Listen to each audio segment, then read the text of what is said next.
hindi pa po nakakalam to, ituturo ko sa inyo step by step kung paano mag-remove. So, napakadali lang siya. Una, diretso na tayo. Napakadali lang. Dito na tayo sa ating profile.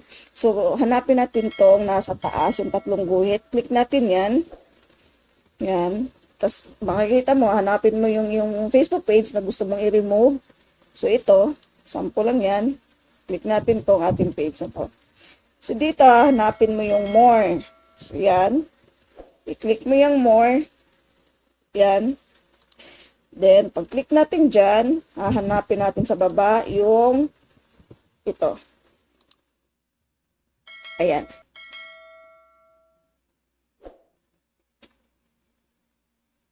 So, click natin yan. Click natin tong settings na to. So, pagdating natin dito, hanapin natin yung general. Yan. Napakadali lang siya.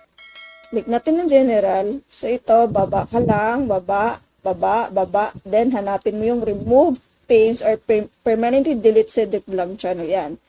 Click natin to. Ayan. So, click natin yan.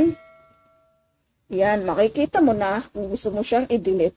So, makikita mo yan, may cancel or delete page. Yan. Pag desidido ka na i-delete mo, yan. Click mo lang yan. Then, delete natin ha.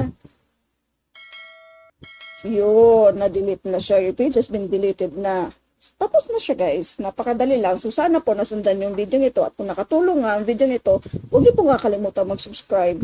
Mag-like. Kung gusto niyo may tanong, magtanong lang po kayo. So, marami po salamat.